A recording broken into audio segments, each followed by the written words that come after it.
Alcel Pro Saúde. Alcel.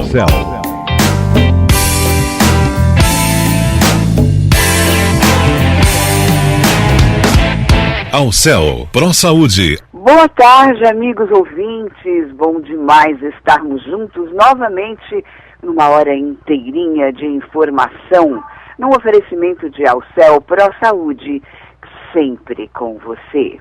E também, agora, ele é digital. Alcel Pro Saúde tem um sistema digital. Você pode marcar consultas, acessar pendências e você pode também acionar o botão antipânico em qualquer situação de emergência. Alcel Zap, agora é digital. Alcel Pro Saúde, sempre com você.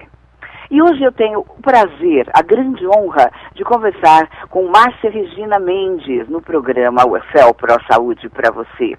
E nós vamos falar sobre doenças psicossomáticas. Você sabe o que é isso? Talvez você tenha e nem sabe. E você sabe qual profissional você deve procurar? A nossa entrevistada é psicanalista, personal coaching, hipnóloga, filósofa e teóloga, com 17 anos de experiência na área de educação e atendimento a adolescentes, especialista no tratamento de famílias, depressão e síndrome do pânico, entre outros distúrbios. Ela também é professora do curso de psicanálise, palestrante e comunicadora. Ela é maravilhosa. Boa tarde, doutora Márcia Regina.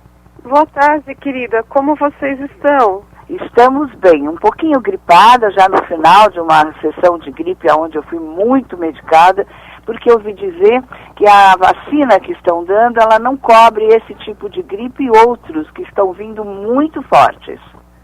A gente deveria ser como o vírus da gripe, sempre em mudança. Pois é, verdade mesmo. E a vacina não está dando conta, viu? Isso aí é muito sério. Mas, minha querida, eu vejo aqui que você lida com adolescentes. Primeiro nós vamos falar o que são doenças psicossomáticas. Então, doenças psicossomáticas são aquelas que, por conta de estados de estresse no decorrer de muitos anos da vida, ela vai manifestar, então o estresse mental, né, a emoção, o excesso de emoção, ele vai manifestar em alguma parte do corpo. Então, no estômago, fígado, joelho, dor nas costas, aí a gente vai ter uma infinidade delas. Eu tenho aqui uma definição do Wikipedia, né? Que diz assim, que o termo doença psicossomática é bastante utilizado quando uma doença física ou não tem o seu princípio na mente. Isso, ele tem um princípio na mente? Como? Essa doença tem princípio na mente? Sim, ela tem princípio por estresse, por ansiedade, por depressão. Por quê? Quando eu estou com estresse, quando eu estou sujeita a qualquer tipo de emoção, eu tenho reações físicas, algumas perceptíveis e algumas imperceptíveis. No decorrer de vários anos sentindo isso, eu vou machucando o organismo a tal ponto que ele desenvolve uma doença. Nossa. E o que acontece? Como é a reação que a pessoa tem? Então, aí vai depender de alguns fatores. Por exemplo, genética é um deles. Então, se você, Zildete, tem uma tendência genética, então vários familiares seus têm problemas estomacais, você tem mais tendência a, numa doença psicossomática, desenvolver problema estomacal. Se a sua família tem mais problema de ossos, de dores, aí com o passar do tempo você tem mais tendência a desenvolver um problema ósseo, um problema muscular, um problema de coluna. E que tipo de problema estomacal? Seria uma gastrite? Gastrite, úlcera, são doenças psicossomáticas. Entendi. São doenças e aí, psicossomáticas. como é que elas podem ser curadas? Então, depois de instaurada, aí é tratamento médico, mais o tratamento analítico, né, para a pessoa entender por que ela faz isso. É importante a gente entender, olha, eu sou terapeuta, mas é importante a gente entender que depois que a manifestação é física, vai pertencer ao mundo da medicina somado ao mundo da terapia, para você entender e não voltar ou não deslocar, resolver o problema do estômago e passar até problema intestinal. A terapia vai te ajudar lá na fonte. A fonte da ansiedade, a fonte da depressão, a fonte das emoções que levam à psicossomatização. E o mundo da medicina, né, ela vai te ajudar a você resolver o mal físico que já está instalado. Aí tem uma pergunta aqui da Carmen Lúcia. Ela diz assim: a minha filha rói muito as unhas. Isso pode ser um sintoma de estresse e ela pode psicomatizar este problema? Sim, então vamos lá. Ela rói unha. Então, ela tem ansiedade. A gente precisa ver, eu não sei a idade da filha da Carmen Lúcia, né, Carmen? Então, assim, ela tem problema de ansiedade, e aí, lógico que o problema de o roer as unhas vão poder causar, sim, problema estomacal, né?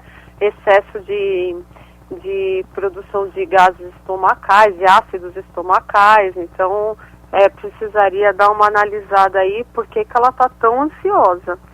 Nossa, quantas bactérias, né? Quando uma pessoa rói unha, ela não coloca para dentro do organismo, né? Então, você sabe que roer unha é voltar para o seio da mãe? Ah, é? É. Porque, assim, todo mundo aqui ficou estressado quando nasceu, né? E qual foi a cura dessa ansiedade para o bebê? E para o seio da mamãe, ou para a mamadeira, para a chupeta. Então, a gente passa dessa fase, que o Freud chama de fase oral. A gente passa por ela. E aí a gente vai ter uns outros atos manifestos. Ou a gente rói unha, ou a gente fuma, ou a gente ataca a geladeira. Tudo isso é voltar para o seio caloroso da mamãe. Que coisa incrível. O Enzo Mota, ele pergunta, ele diz assim: depois que meu pai faleceu, eu tenho milhões de problemas. Como eu posso resolver? Enzo, precisava saber quais são os problemas, né? Mas o luto sempre traz problemas, né? A gente já falou tanto disso, mas infelizmente faz parte, né? Então, a gente tem no luto a negação, a raiva, a barganha, a depressão, a aceitação, são as fases duras do luto, né? Sim, e tem outra, perder pai, para nós, né, na psicanálise, é perder a proteção e a segurança primordial. Perder a mãe é perder amor e afeto. Perder o pai é perder proteção e segurança. Então, eu acho que o Enzo deveria procurar uma terapia, né, para entender o que essa perda está significando para ele. Aí você vai me falar: Márcia, é lógico, ele perdeu um pai, tá? Mas qual é o papel desse pai na vida dele? O papel do meu pai, do seu Benedito, que era um homem maravilhoso, é muito diferente do papel do pai dele.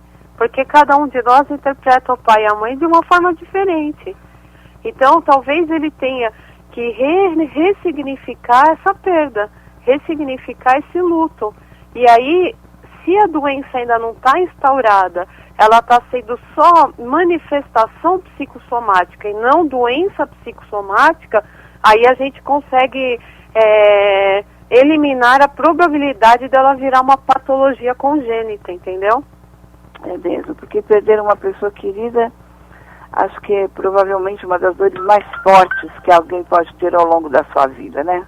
Sim, eu perdi papai e mamãe no período de 3 anos, né? E se não fosse meu processo analítico, eu não sei como eu estaria hoje. 2 pessoas que são fundamentais na minha formação, que são pessoas que, até mesmo agora na minha fase adulta, estão sempre me estimulando. São as pessoas que melhor me conhecem, né? Eu sou casada, tenho filhos, mas pai e mãe é uma ligação muito diferente. A mesma coisa, mães que perdem filhos, que aí a gente fala de uma dor indescritível mesmo. Não tem nem nome, né? Não tem nome. O filho que perde o pai é órfão, e a mãe que perde o filho? Não tem nome. Não, é impronunciável. É visível em terapia como essas pessoas, elas têm mudanças físicas, Zildete. Em foto você nota mudanças físicas de expressão numa mãe que perde, ou um pai, né, que perde um filho ou uma filha. Você concorda com Freud quando ele associa o luto à melancolia? e a melancolia, que hoje a gente fala que é a depressão, né? A diferença entre a depressão e o luto, segundo ele, é que no luto nós não encontramos a autorrecriminação. Perfeito, concordo. Porque aí eu tenho que voltar dentro de mim e aí eu me gestar de novo. Olha só, quando você também está passando por um processo parecido, Zildete. Quando nós estamos em luto da mãe, agora eu tenho que gestar uma Zildete, né? Que não tem mais uma referência fortíssima. Então é lógico que leva um estado melancólico. Principalmente por ser filha única e ter vivido com ela a vida toda, né? Assim, morando junto ultimamente, né? Eu também morava com a minha, é uma delícia. No finalzinho, quando meu pai faleceu, ela veio morar comigo. Só que depois que ele morreu, ela não aceitou mais a falta dele, não aceitou a vida sem ele, entendeu? Porque eles eram muito unidos. Ele paparicava, ele badalava, ele mimava, e ela não conseguiu superar, entendeu? Então se entregou tremendamente. Até fico um pouco triste, porque eu fico pensando, será que eu não vali tanto? A gente começa a se questionar. Entendo perfeitamente, foi o mesmo processo que o meu. Mas olha interessante, na história da sua mãe e da minha mãe, tem que tristeza mata. Saudade mata. Por quê? Verdade. Porque a pessoa vai perdendo sentido, perde uma parte fundamental da vida. Então, às vezes, você vai levar em conta em idosos 50 anos de casado, 60 anos de casado. Ela teve 52, ela casou com ele com 17 anos e não queria filhos, para não atrapalhar o casamento, você acredita? Eu vim de intrusa. Ela não queria, ela ficou um tempão sem ter filhos. Nossa, ela era bem pra frente. Então, realmente... Bem pra frente, ótimo, é mesmo. Ela perdeu... Quando ele vai embora, ela perde a boa parte da referência dela de vida. Então, é complicado mesmo. É um processo psicossomático, o da patologia das nossas mães, por exemplo. E aí como que faz, hein? Tem que ter uma cura, tem que ter um jeito, porque eu não achei esse jeito. Então... Mesmo a gente levando para médico, dando remédio para depressão, fazendo tudo que a gente pôde, né? Eu não consegui tirar esse fundo emocional dela. Então, porque aí dependia dela. A nossa parte a gente faz, né? Porque assim, o remédio para depressão, ele é maravilhoso, tal, mas ele depende. Então é isso que é importante a gente entender nas doenças mentais. Depressão é uma doença mental, né? Tudo que é da mente, vamos entender aqui. É necessário sim um acompanhamento com o psiquiatra que medique, né? Que observe como que está essa química cerebral, a fisiologia, a física, mas é necessário que eu corte a fonte que alimenta. A neurose alimenta a patologia alimenta a neurose. Então a terapia também é um processo fundamental. Qual o erro de um monte de gente que faz tratamento? Pega e fala, mas eu já estou indo no médico, eu não preciso de terapia, eu não acredito em terapia. Terapia não se acredita. Terapia é um processo longo que ajuda o indivíduo a se enxergar. Aí a pessoa me fala, Márcia, mas eu vou na igreja. Não, é ótimo, deve ir à igreja. Mas o pastor, o padre, o acompanhante religioso que você tiver, ele não pode substituir o terapeuta, que não pode substituir o médico. Esse é um tripé fundamental. Um apoio espiritual, um apoio emocional e um apoio físico. Aí a pessoa está zerada para começar a resolver as questões dela. Mas uma coisa, desculpa, muito importante que você falou, é que a pessoa precisa querer. Sim, fundamental. E para a pessoa querer é que é tão difícil. Você como terapeuta, o que você estimula para que a pessoa queira? Eu sempre mostro para ela que aquele é um processo dela, que o setting, que é o espaço onde acontece a terapia, é 1 hora que ela se dá por semana para se aprofundar nas suas vivências, experiências, emoções, porque todo mundo pensa que o setting é um espaço triste, ele não é, um espaço muito feliz. Essa semana eu caía na gargalhada como analisando a minha, que perdeu um filho, e a gente relembrava algumas artes dele de criança. E ela reformulava que ela foi uma boa mãe, porque ela fazia aquelas artes e ela sabia como chamar a atenção dele. Então aqui a gente eliminou o espectro da culpa. É muito legal a gente entender que o espaço da terapia é um espaço nosso, aonde o foco sou eu, aonde eu estou aberto a crescer, eu estou aberto a me conhecer, a conhecer aquilo que Jung chamava de sombra. Eu tenho acesso à minha sombra, que é um lugar espetacular, é um lugar assim infinito, é a minha imagem e semelhança com Deus. É verdade. Eu falei esses dias com o Dr. Fábio Mori, que é da Sociedade Brasileira de Doenças, dores de cabeça, na verdade. Sim. E eu estou vendo aqui que dores de cabeça psicossomáticas, elas são iguais a autocrítica e perfeccionismo. Por quê? Porque Isso é na psicanálise, né? Na psicanálise, Isso, essa é uma teoria de uma psicóloga americana, Louise Hay. Aqui eu estou trabalhando com padrões do quê? De não expansão da mente. Então o que acontece? A pessoa fica rígida. O perfeccionista, ele é rígido. Porque a imperfeição, ela leva a gente a evoluir, a gente a mudar, a gente a descobrir uma nova rota. Né? E aí a cabeça vai doer mesmo, porque eu não estou usando todas as possibilidades dela. Que coisa. Tem muitas coisas assim, né? Intestino preso, problemas mal resolvidos, tosses e alergias respiratórias, irritação com algo no ambiente, menos a gripe que eu tô, né? Não, a gripe, a tua imunidade baixou por alguma razão, caramba. Então, mas é o frio, eu não posso com frio.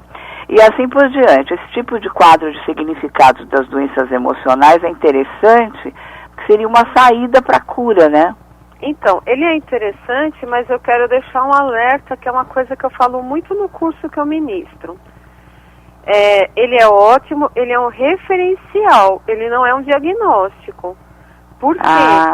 Porque se você, Zildete, já tem tendência na família, aí aumenta a possibilidade. A mente, ela não vai, ou se você já teve algum problema anterior, você tem mais possibilidade. A mente não vai estragar um órgão novo para te fazer parar. Então, assim, a pessoa para ter dor de cabeça, tudo bem, tem a ver com quadro de rigidez, de perfeccionismo.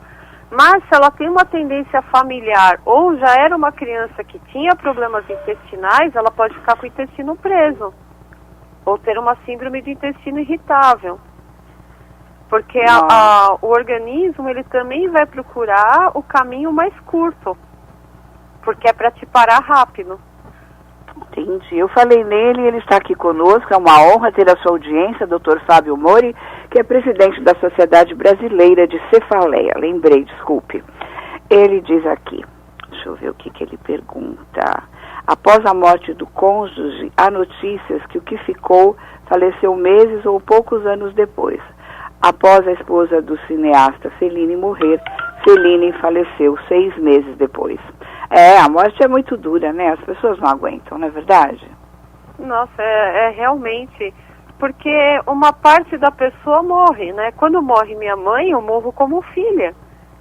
Eu também morro nesse processo. Ai, que triste que você está falando, é verdade. E é esse luto que a gente enfrenta. É esse luto. Ele sempre me fala que ele não é presidente da sociedade, ele é membro apenas. Mas olha, eu estou aqui profetizando, viu, doutor Fábio? O senhor vai chegar a ser presidente, que a sua competência é muito grande. Mas então vamos continuar, minha querida. Quando morre a mãe, morre o filho, né? Sim, eu morri como filha, né? Mas olha que interessante, agora eu posso renascer como uma avó, eu posso renascer de outra forma. Isso é que eu falo ressignificar. Mas esse é o principal luto que eu enfrento. Eu enfrento o luto, sim, daquele ser que partiu e enfrento, em parte, um luto que é meu também. Eu também morro um pouquinho com aquela pessoa. É verdade. É muito duro, é muito difícil. É quase insuportável, né? Porque, geralmente, para todos nós, a família é tudo, né? Sim, a nossa principal referência, né? Sim. Eu olho hoje para quem eu sou, para quem eu me tornei, e não consigo imaginar esse processo sem a presença dos meus pais, do meu marido, com quem eu já estou há 23 anos, dos meus 3 filhos, né? Eu sou o resultado das histórias vividas com essas pessoas. Das histórias vividas, das histórias que eu fui amada, nas histórias em que eu me decepcionei, né? Eu sou esse conjunto de histórias. Isso que faz a Márcia, faz a Zildete, faz o Dr. Fábio, faz o Enzo, faz a Carmen Lúcia. A produção de todas essas histórias. Esse é o nosso resultado. Isso é lindo. É mesmo, é verdade. Uma coisa que eu penso que me deixa um pouco triste é que nunca mais eu vou ter aqueles mesmos natais, aqueles domingos de macarronada, churrascos na piscina, as Páscoas, procurando os ovos de Páscoa atrás das portas. Isso tudo me dá uma melancolia muito grande. Mas ao mesmo tempo, né, porque a gente é um fênix, eu penso, agora eu vou ter diferente, agora eu vou ter com as filhas, com os genros, com os netos. A vida tem essas fases, né? Então a gente tem que entender que nem tudo é para sempre mesmo e que a gente deve aproveitar cada momento na sua intensidade. O grande segredo é a simplicidade e as pequenas coisas. Esse é o grande segredo da vida. E aí você sabe que quem sabe aproveitar as pequenas coisas tem menos possibilidade de psicossomatizar, né? Porque ele tem algo que a gente chama de resiliência. Resiliência é a capacidade de passar por problemas de forma virtuosa. O resiliente tem menos possibilidade de doença psicossomática. Que coisa. Eu tenho uma pergunta aqui da Anabela Frazão. Ela diz assim, como eu posso identificar um sintoma físico, como dor de cabeça, tremor e suor, se ele tem causa psicológica? Aí é o médico. Aí é o profissional da área que vai analisar. É lógico que se eu acabei de receber uma notícia traumática e comecei a ter esses sintomas, então ele é de origem emocional. É importante as pessoas entenderem o quê? Que quando instaurado como problema físico, né, a doença psicossomática vai ter que ser tratada pelo colega médico e pelo terapeuta. E é o médico que muitas vezes vai te ajudar a entender que você está passando por estresse, que você está precisando... você mesmo sabe, acho que todo mundo aqui sabe, puxa, trabalhei tanto essa semana, é impossível não ter pego uma gripe. Então o teu corpo te parou por quê? Porque você está extrapolando. Isso aqui é uma autoavaliação que todo mundo é capaz de fazer. Mas depois de instaurada a gastrite, a úlcera, os problemas intestinais, né? Quem vai tratar é o médico em associação com a terapia. E qual médico? O médico da área, o gastro, o prócto, o neuro, né? Ou o psiquiatra, e aí vai. Certo. E para saber procurar esse especialista, eu faço como? Porque aqui a gente pelo quer indicar clínico tudo geral, né, pelo gineco. Embora tenha uma coisa, viu, Zildete? Eu sou muito favorável às terapias alternativas. Então é assim, temos casos clínicos de pessoas que estavam há anos tomando medicação para intestino, por exemplo, começaram um tratamento sério com acupuntura e que hoje estão muito bem. Clinicamente muito bem. Eu gosto também. Lembrando que não é uma sessão de acupuntura que cura. Demorou 20 anos para você estragar o intestino. Então você tem que dar para o acupunturista uns 4 ou 5 meses para começar a colher resultado. Eles explicam que da mesma forma que você adquiriu a doença, levou um tempo. Você não ficou doente de hoje para amanhã. Você foi ficando doente, você foi danificando seu organismo. É a mesma forma que você faz o trajeto contrário até chegar à cura, né? Eu acho essa explicação muito legal. Começou a ter muitas cólicas, começou a ter muitos problemas, procure um acupunturista, procure um iridólogo, procure um médico ortomolecular, né? Vamos traduzir para o nosso público o que é um iridólogo. O iridólogo, ele é um colega terapeuta que faz análise pela íris do olho. A íris do olho é como se fosse uma digital nossa. Eu falei ontem para o meu genro, se eu for num iridólogo, ele vai ver que eu estou muito doente, porque meus olhos estavam tão vermelhos e congestionados, que ele mostrava claramente que eu não estava bem. Então, o iridólogo realmente ele consegue detectar, não é verdade? Ele consegue analisar, porque ele tem um scanner próprio, e ele consegue analisar no olho praticamente todas as áreas do corpo, todos os órgãos, ele tem acesso ali. Eu gosto muito do profissional, é um colega legal para a gente trabalhar. Então, o ortomolecular, até as linhas de massoterapia, né, são linhas muito boas para relaxamento, para ajudar a prevenir doença psicossomática. Certo. O Arthur pergunta quais são os principais sintomas manifestados pelo corpo devido a doenças psicossomáticas. Então, vamos lá. Os mais comuns são dores de cabeça, problemas intestinais, problemas gástricos, dores pelo corpo e as alergias. Alergia também? Alergia também. É irritação que você está desenvolvendo com o tempo. Porque, vamos lá, a rinite, né? A Louise Hay, ela coloca que a rinite é irritação com pessoas próximas. Aquilo que você não está conseguindo falar, que está te irritando e que você fica ali o tempo inteiro amargurando e que você não põe para fora. Que impressionante, impressionante. E tem uma amiga aqui que não quer se identificar, ela tem lúpus. E o lúpus se manifesta com muitas coceiras nas mãos, nos dedos, chegando a feridas. E toda vez que ela fica nervosa, piora. Poderia ser uma associação à psicossomática? Na realidade, a doença dela já está instaurada, né? Então ela vai ter que fazer o tratamento para lúpus. E aí, quando ela fica nervosa, estressada, o estresse, ele piora, assim, o quadro já existente, né? Tem uma experiência aí para colega com lúpus de bons resultados da técnica de Mindfulness, que é uma técnica de meditação para alívio dos sintomas de lúpus.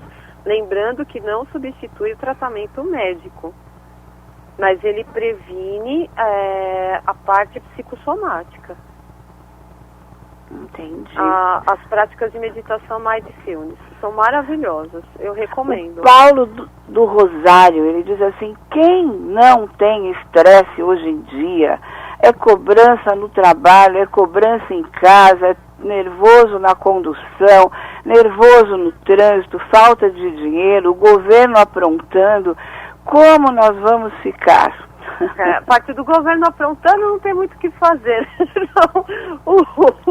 O Freud, ele dizia assim, que estresse todo mundo vai ter, né? Então, na realidade, o que nós temos hoje são mecanismos ineficientes de sublimação. O que é um mecanismo de sublimação? É aquilo assim, a gente passa pelo estresse, é normal, todo mundo vai ter problema no trabalho, vai ter conta para pagar, mas a gente precisa encontrar uma forma de relaxar. E qual é a melhor forma de relaxar? Aquela que você relaxa. Essa é individual, né? Então, por exemplo, eu gosto de chegar em casa de sábado, domingo, eu faço meu crochê, meu tricô, eu esqueço um pouco da vida, né? Meu marido, ele já gosta de sair, passear no parque. Nós temos um amigo que chega em casa e toca violão. Então, o que a gente precisa encontrar, e isso é pessoal, é um bom mecanismo de sublimação. E nós perdemos essa capacidade. Eu diria que a gente tem, entre aspas, de se enganar. Se você está sofrendo muito por um problema, não para de pensar nele, liga uma televisão, ouve uma música, lê um livro, muda o pensamento. É muito bom. E vê na televisão antes de dormir coisas mais agradáveis. Eu não sou contra a pessoa se informar, muito pelo contrário, eu assisto bastante jornal.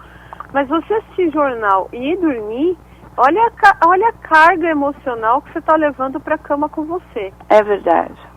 É verdade. Certo? Então, sim. antes de dormir, o que a gente deveria fazer? Uma higiene do sono. Chega em casa, né, antes de dormir, toma um chá, come uma bolachinha, toma um banho relaxante, ouve uma música, lê um livro bacana, desligue tudo do quarto, deita e dorme. Agora, que nem aquela luzinha de atenção que fica vermelhinha lá, ligadinha, não pode ficar. Porque não a gente pode. tem o pineal que tem que ficar descansado, e com aquela luzinha ele fica alerta, né? Exato, não pode. Não pode ser mesmo. Totalmente escuro, não é isso? Exato. Porque outro dia a minha funcionária dormiu aqui em casa com a filha. De noite no escuro. No escuro mesmo. Outro dia minha funcionária dormiu aqui com a filha e eu saí para um evento. Quando eu voltei, a luz estava acesa, era de madrugada. Eu fui no quarto, os dois dormindo de luz acesa, eu apaguei. Aí de manhã ela falou, mas a Larissa tem muito medo do escuro. Falei, não, tá errado. Aí conversei bem com a menina e tudo, porque tem pessoas que realmente estão extrapolando a ponto de dormir a noite toda com a luz acesa. Não pode dormir com luz acesa. E tem outra, imagina, você está vendo o massacre da Síria, a dívida, né, o processo em Curitiba, olha a quantidade de emoções. Agora tem 13 navios vindo para o Brasil, você está sabendo? Oi? Vem 13 navios para o Brasil com refugiados muçulmanos. Bacana. Pela lei por essa lei aí nova dos refugiados, né? E eles estão todos apavorados, nos apavorando. Eu tenho recebido várias mensagens na internet dizendo que eles são muçulmanos perigosos, que eles vão estuprar as nossas mulheres, que eles vão fazer barbaridades. Então, não sei, eu acho assim, você começa a receber essas coisas pela internet, vai ficando apavorado, e tem muita gente que acredita de um jeito que a vida para. Não pode ser assim, né? Não, e tem outra, a internet hoje virou uma fábrica de sensacionalismo, né? E então, de às vezes, ver o também. Face à noite nem te relaxa, só te irrita. É verdade. Ou você vai criando emoções. Eu recomendo a todos, assim, posso indicar vídeos de internet, Zildete? Pode. Tem um professor maravilhoso chamado Pedro Calabres. Ele tem um vídeo chamado Emoções e Sentimentos. Ele é um profissional da neuropsicologia, né? E ele explica muito bem por que a gente tem que dormir com tranquilidade. Porque quando eu estou vendo essas coisas no Face, elas estão despertando em mim emoções. E as então vamos de novo, é um vídeo na internet de uma pessoa chamada Pedro Calabres. Isso. Calabres é com S ou com Z? Com S. É com S. É. Chama Pedro Calabres. Sentimentos. De novo. E como é que a gente encontra? No Google? Tá lá no YouTube. Facinho. No YouTube. Emoções e Sentimentos, Pedro Calabres. Emoções e Sentimentos. Ele é super didático, é um professor da Unifesp, jovem, né? Uma gracinha, vocês vão gostar. E ele explica muito bem como funcionam as emoções pra gente. Então você tá ali, aí você começa a ver que 13 navios de refugiados vêm pro Brasil. Isso já vai despertar em você uma emoção. E essa emoção pode ser o quê? De terror, de dó, de medo, não sei. É verdade. Com essa emoção, você não vai conseguir desenvolver um bom sono. Agora porque você a gente veja... leva para a cama, né, os nossos últimos pensamentos da noite. Então eu tenho que ter o hábito de me desligar, né, de ver coisas mais edificantes, mais gostosas, aquelas que me ajudam a evoluir. Esses são os últimos minutos nossos indo dormir.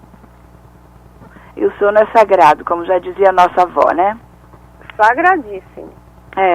Agora você veja como tudo é uma questão de ponto de vista, né? Você ouviu essa matéria, achou bacana eu falar que vem 13 navios de refugiados.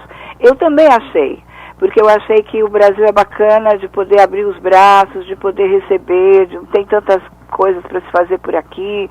Eu sou uma pessoa que acredito sempre que a gente pode estar somando coisas boas, né? Sim. E já vi com outros olhos. E aí o pessoal que manda a matéria já manda com um olhar de terror. Então acho que tudo na vida é uma questão de ponto de vista mesmo, né?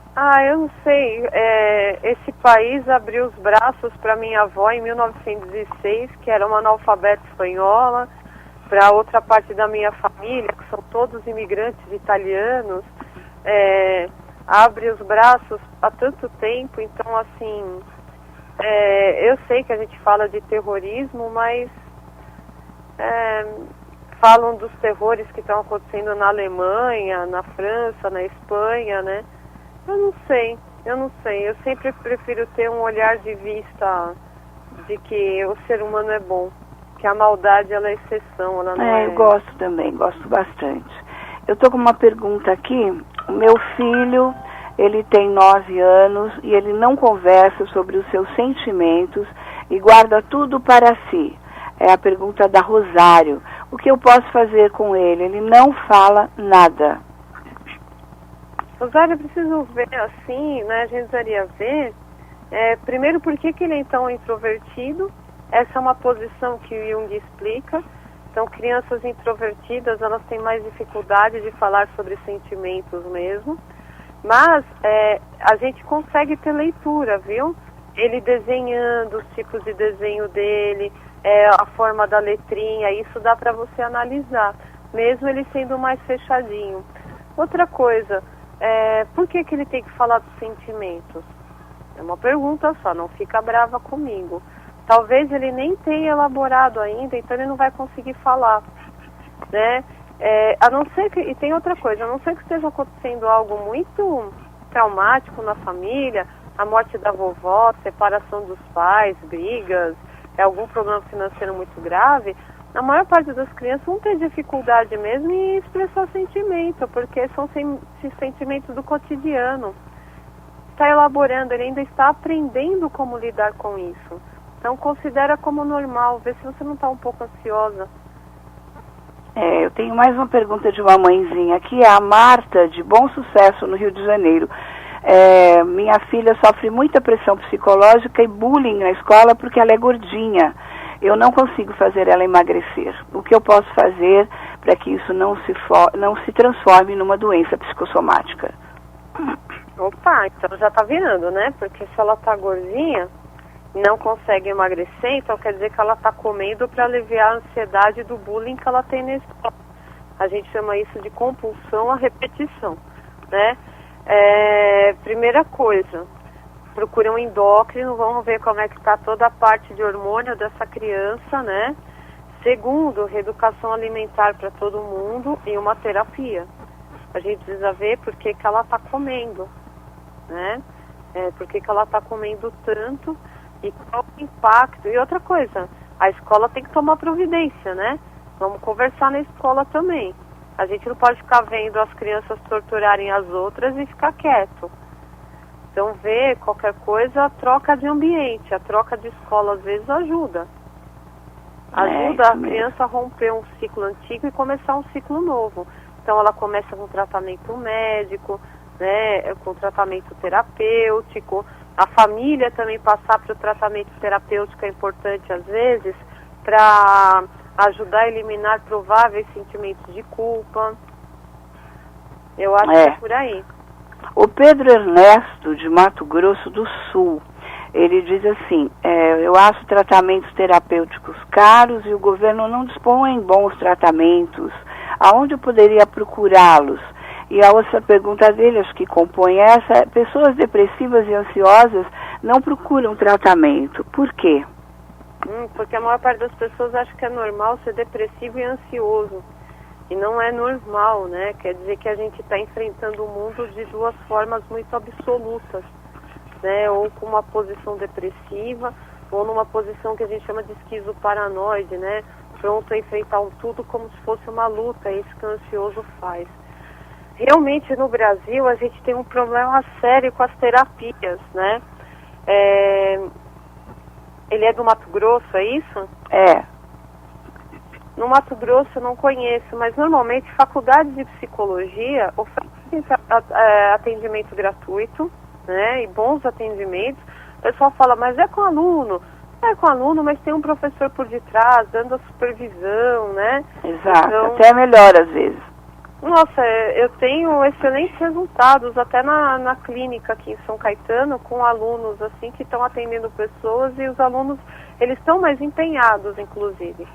Os convênios médicos hoje eles têm a obrigação, se eu não me engano, de cobrir até 10 ou 15 sessões, o que em muitos casos não é suficiente.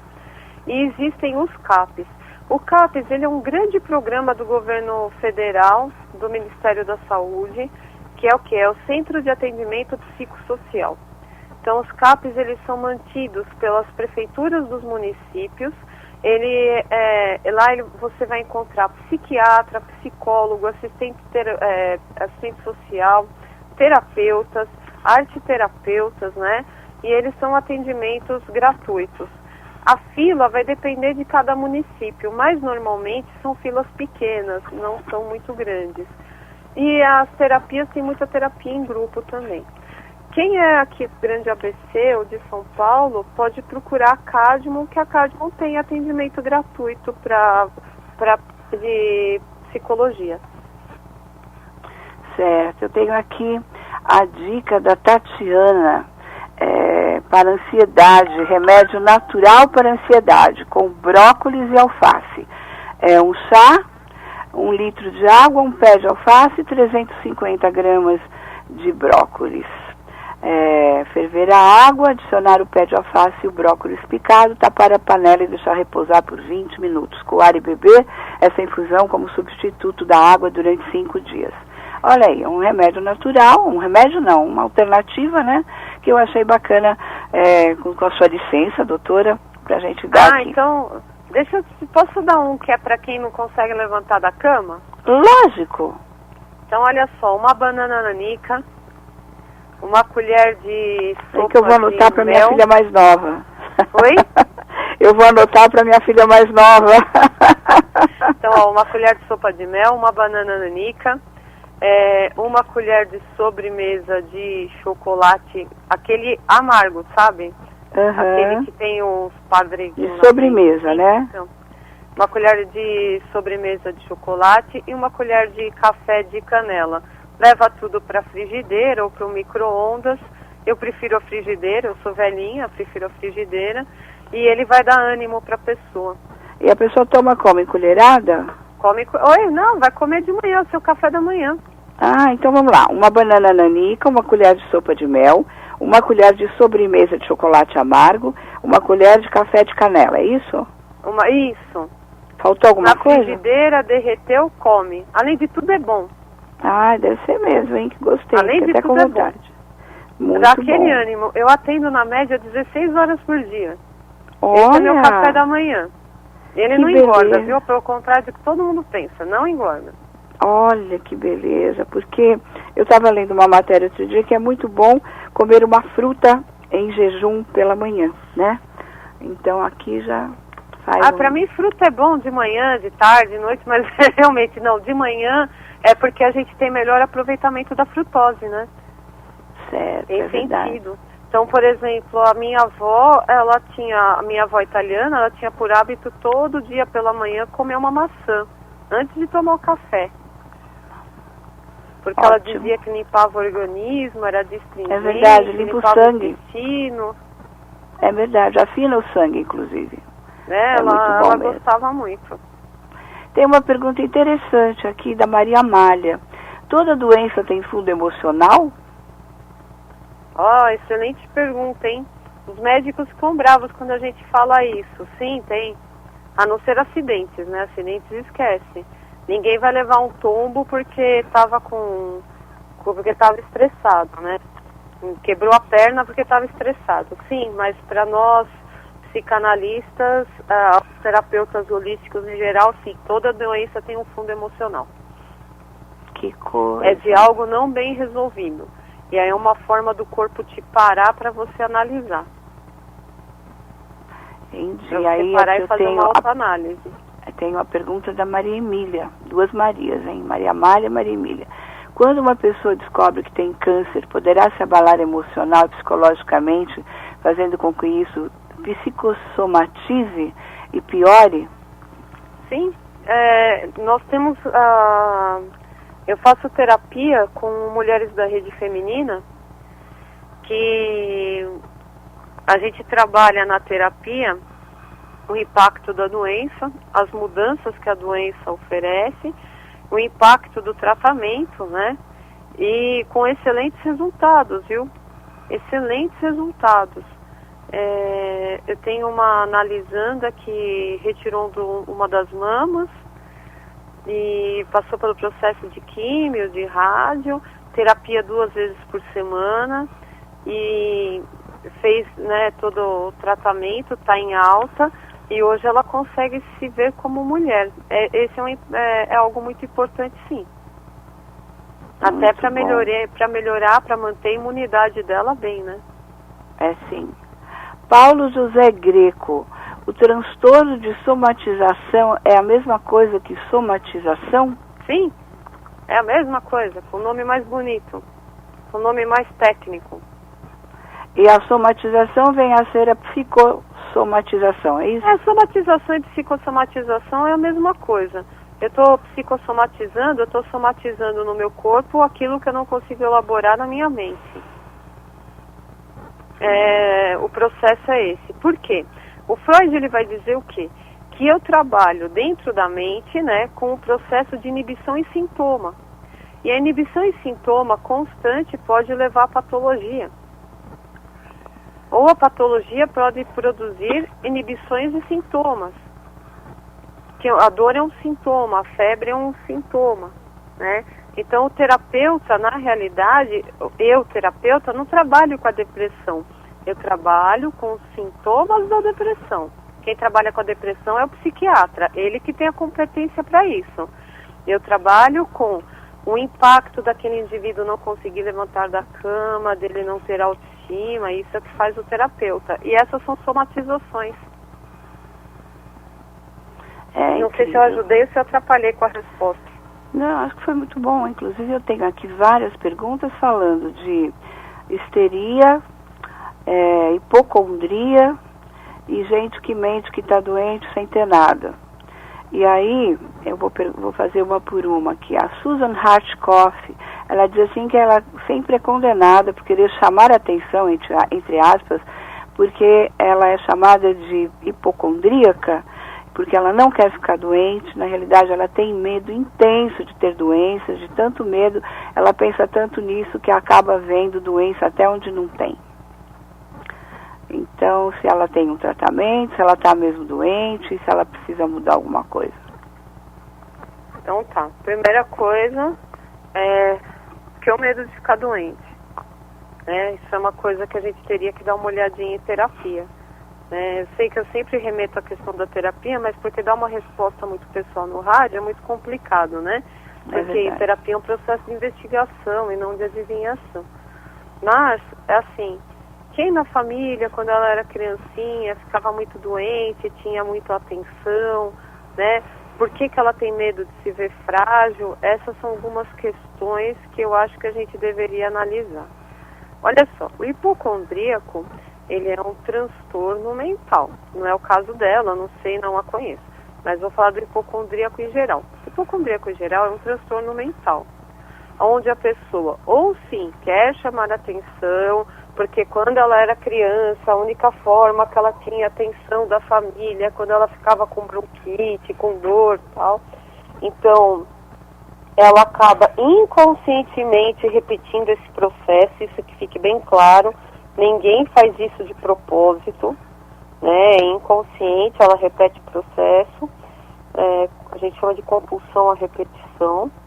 E ela tem que ser tratada por psiquiatra e por terapia. Então, o hipocondríaco é uma patologia séria, é um transtorno sério.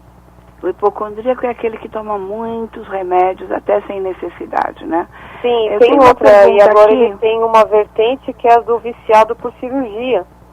Ah, cirurgias plásticas, eu já vi isso. Não só em cirurgia plástica, tem gente que sai da cirurgia de vesícula, entra na de intestino, sai na de intestino, entra na de estômago, sai da de estômago, vai fazer uma de útero, sai de útero, vai fazer a de joanete. Nossa. Certo? Eu tenho aqui uma pergunta interessante. A Rita, ela diz que tem uma amiga, que ela não quer dizer o nome, ela é adolescente, uma tem 20, não é mais adolescente, Rita, uma tem 25, outra tem 26, pós-adolescente já. E ela diz o seguinte, que ela tem uma amiga que tem mania de escovar os dentes. Ela escova os dentes na balada, ela escova os dentes no restaurante, toda hora ela escova os dentes. E se isso é um problema psicossomático? É toque, transtorno obsessivo compulsivo. É toque. É toque. Precisa de tratamento psiquiátrico e terapêutico.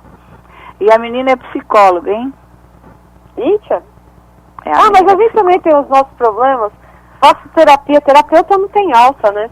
A gente tem técnica para lidar com os outros, a gente também precisa dos nossos terapeutas.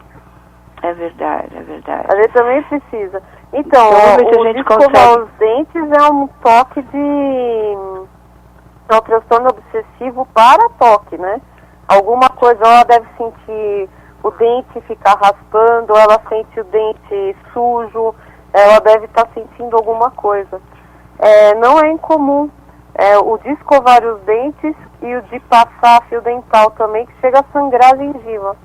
E tem o de tomar banho também, né? Gente que toma banho Toma banho, lava a mão, é bem comum. Lava a mão, é verdade. Então, aí a gente podia dizer que essa pessoa é histérica ou histriônica? Hoje em dia a gente usa o termo histriônico. Transtorno de E o que é personalidade histriônico? Vamos falar para os nossos ouvintes. Oi? O que é histriônico? O histriônico são os antigos histéricos do Freud, né? A psicanálise nasce com o Freud estudando as mulheres histéricas, o caso mais conhecido é a da Ana Roll, né? O transtorno de personalidade histriônica ele é um transtorno muito específico, porque ele caracteriza numa capacidade de sedução muito grande da pessoa, de uma infantilidade, da pessoa dar pitis, sabe, os antigos pitis? Uhum.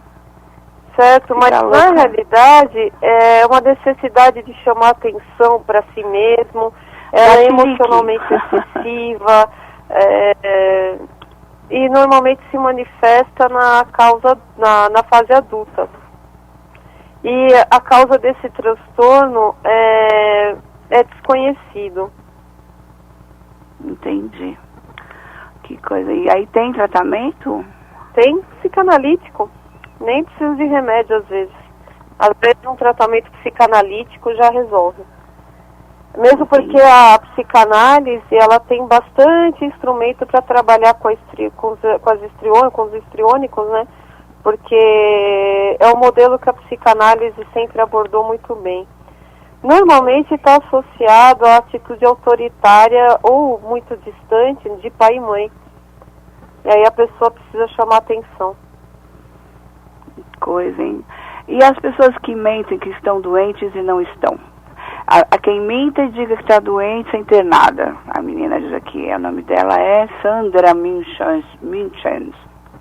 Então, a mitomania, né, que é um transtorno também associado com mentira, pode ser também um sintoma do transtorno de personalidade histriônico, como uma forma de chamar atenção, de ser querida, de ser cuidada, né? Normalmente criança dá uma mentidinha e que está doente o quê? Para faltar na escola e ganhar atenção de pai e mãe. Isso não é incomum. Aí quando vai entrando na fase adulta, a gente precisa entender por que isso está se repetindo.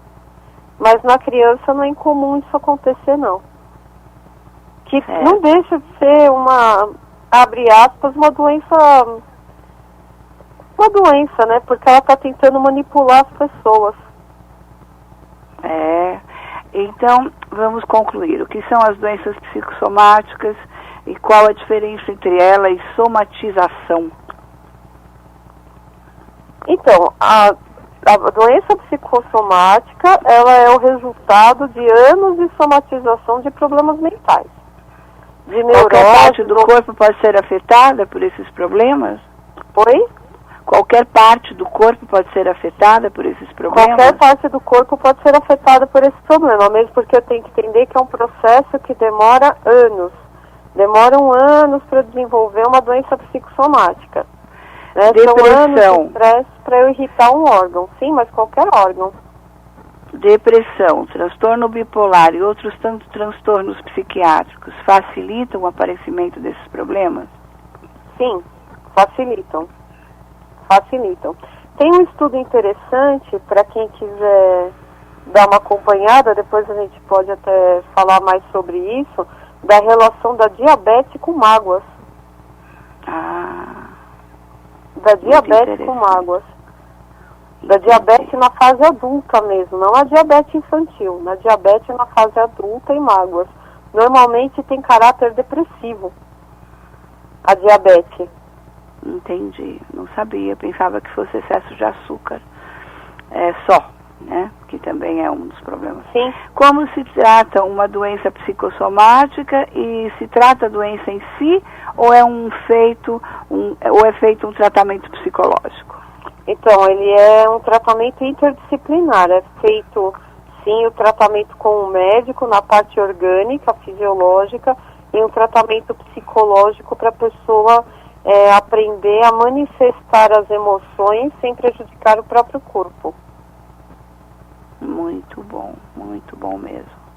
Minha querida, chegamos ao final, infelizmente, que o papo está uma delícia, o pessoal está amando. Eu tenho aqui crianças com terror noturno, tenho pessoas com pensamentos suicidas, insônia. Aí a gente falar mais um programa para falar de tudo isso. Mas se você tiver qualquer necessidade de uma orientação, vamos deixar aqui o seu contato, minha querida doutora Márcia. Obrigada, minha querida. Quem quiser pode entrar no site da Cadmon, né, que a nossa empresa é www.cadmon.com.br, né? Eu queria que ou a senhora acessar minha repetisse. página do Facebook, Márcia Regina Mendes Silva. Márcia Regina Mendes Silva. Eu fiz bastante divulgação, nós aqui da rádio fizemos muita divulgação com o nome dela. Você pode clicar em cima e perguntar pelo Messenger, não é isso? Não sei se o pessoal mesmo. encontra dificuldade.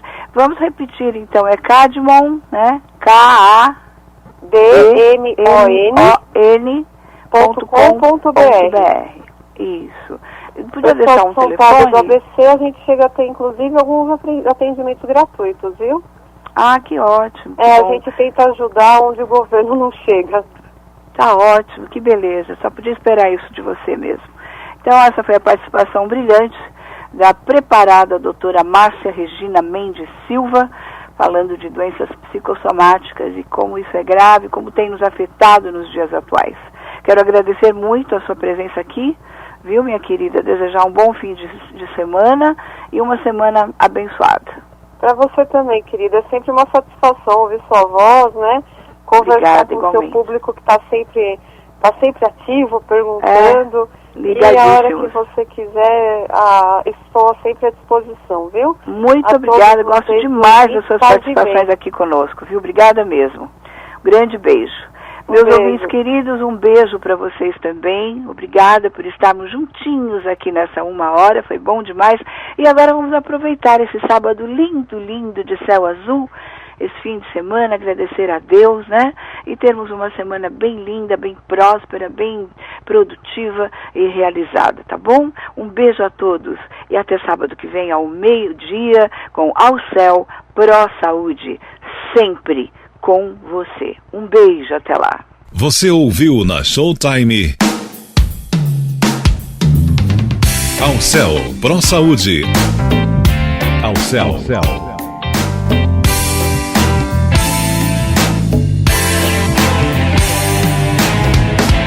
Ao Céu Pro Saúde.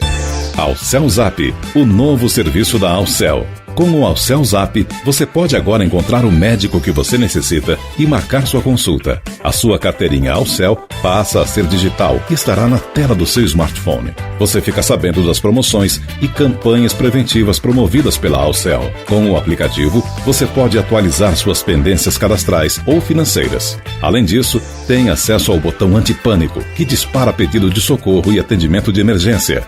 Aplicativo Ao Céu, disponível para o sistema Android. Vá até a Google Play e baixe o aplicativo Ao Céu Zap. Ao Céu, uma empresa a serviço da vida e da saúde.